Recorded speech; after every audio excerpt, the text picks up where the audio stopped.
E-commerce is amazing, right? You can start from scratch and scale it relatively quickly. There's a lot of benefits, and I talk about them all on this channel.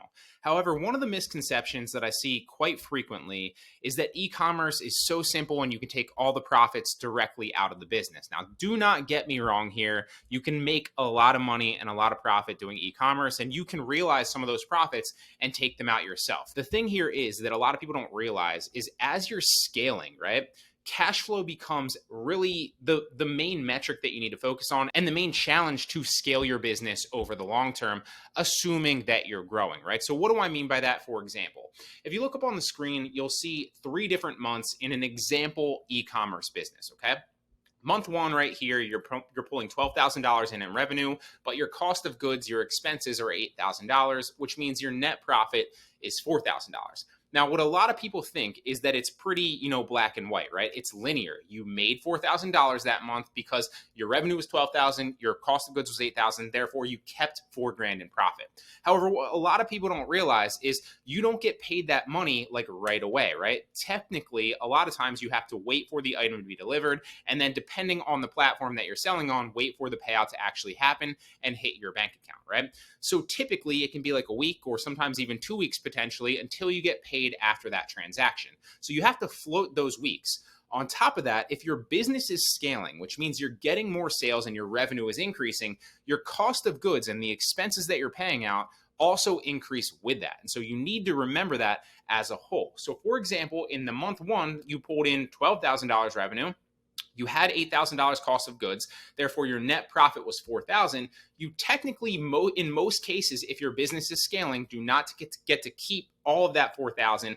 Typically, a lot of it will go back into the business, into future sales and future cost of goods, right? So if your business is scaling here, in this case, it's $4,000 increments. So as an example, we'll say month two, you made $16,000 in revenue. Your cost of goods went up a little bit to $9,500. Now you're spending $9,500 in that month. You might not necessarily be making that $4,000, but now you're not spending $8,000 the next month. You're spending $1,500 more. In a perfect world, you'd only net about $2,500 of that $4,000 profit because you had to put more money back into more orders because your business is scaling, right? And that's just on a small scale. So that's something that you need to keep in mind, okay?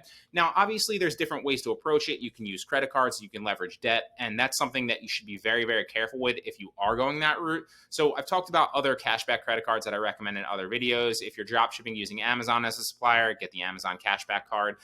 Amazon store card is like 5% cashback. You're spending money on those stores anyway, you might as well do that. Same thing with Walmart, 5% cash back. Typically, a lot of stores will have a 5% cash back card. The Discover It card is a great one for beginners because pretty much anyone can get started with that, apply and get accepted for that card. And it does have some decent cashback privileges. You should also be using cashback portals like Rakuten and Honey and stuff like that.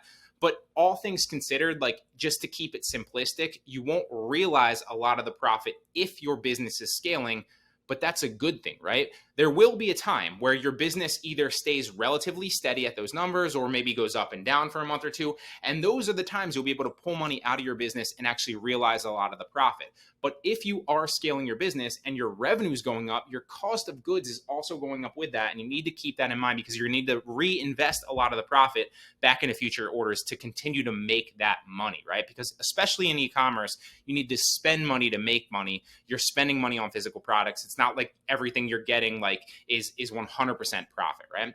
So for example, in this next one for month three, you make $20,000. Well, now you have to spend $12,000 roughly. So your net profit is all the way up at $8,000 now. But again, you had to spend $12,000 to actually get that, right? So if your business is scaling, I want to hit this home. You're spending more money on cost of goods. Yes, you're netting more profit, but you might not realize that profit right away. And that's what a lot of people won't tell you. And that's what a lot of people don't necessarily recognize, okay? Now, the next two examples, there are situations, obviously. It's a good thing if your business is scaling, right? You want to keep reinvesting that profit back into the business to continue to scale it so you can realize a lot of that profit in the future. But for example, if you're doing more like an e-commerce business that's staying steady or even going up and down, then it's going to be a little bit different and you're going to be able to actually take more of that profit out of the business. So it really depends on your situation. So for these two examples, for this first example, let's say that your profit stays or your revenue stays pretty steady at like 12,000 and then 12,000 and then 12,500, right? Well, in this case, your cost of goods is going to stay pretty steady. So you're going to be able to pull out a lot more of the profit in the business because your cost of goods for those next months are coming up is not increasing, and therefore you won't have to continuously spend more money, so you'll be able to bank more of that profit, right? In this example, it's going up and down, which is typical in an e-commerce business. You're not going to be always scaling. You're not going to be like, always going down or even staying steady. Typically, it's going to be like a roller coaster, even if it is somewhat steady. So this is typically what you'll see depending on if your numbers are a little bit lower or a little bit higher. So for example, let's say month one, you make 10,000, you spend 6,500 to get it. Well, that's profit of $3,500. And the next month you go down a little bit with your revenue. So maybe you're making $9,000 in revenue. It only costs you $5,800 in cost of goods and your net profit is a little bit down. But again, you're going to be able to realize some more of that profit because you had to spend less in cost of goods, right? So if I look at my QuickBooks on a lot of my e-commerce businesses, right?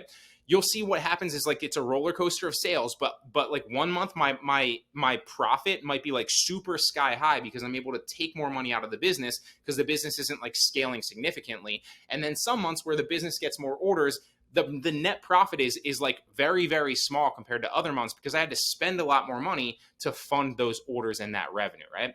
And then for example, here with month 3, $10,800, you had to spend a little bit more here. Obviously, this month right here, you're going to make a lot less because you had to spend a lot more, but that will be reflected in the next month, depending on if you stayed, pretty stagnant on your sales, if you went down, or if you, went back up. So I just wanted to touch on this because a lot of people don't necessarily realize this. Cash flow is the number one problem in an e-commerce business. It's the number one thing that you should have your focus on.